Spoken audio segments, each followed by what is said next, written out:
उल्हासनगरमध्ये खड्ड्यांमुळे अपघात झालेला आहे। खड्ड्यांमुळे तोल गेल्यानं दुचाकीस्वार गंभीर जखमी झाल्याची माहिती समोर येते। अनिल अशोक टॉकीज समोर हा अपघात झाल्याची माहिती आहे। उल्हासनगरमधील खड्ड्यांना आता जबाबदार कोण असा प्रश्न नागरिक या निमित्तानं विचारतात। उल्हासनगरच्या अनिल अशोक टॉकीज समोरची घटना आहे, ज्या ठिकाणी खड्ड्यांमुळे तोल गेला आणि दुचाकीस्वार गंभीर जखमी झाला। स्वप्नील पाटील आपले प्रतिनिधी सोबत आहेत, त्यांच्याकडनं अधिक माहिती घेऊयात।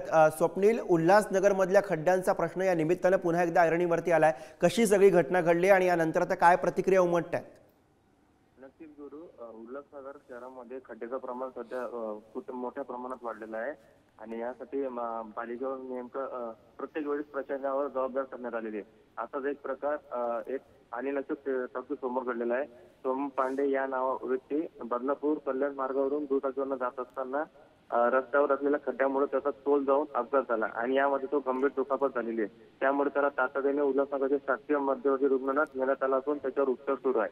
मात्र या खड्ड्यांमुळे अनेक वेळा अपघात झाल्यामुळे तिथल्या नागरिकांनी प्रशासनावर नाराजगी व्यक्त केलेली आहे। गुरु, धन्यवाद स्वप्नील या सगळ्या सविस्तर माहितीसाठी।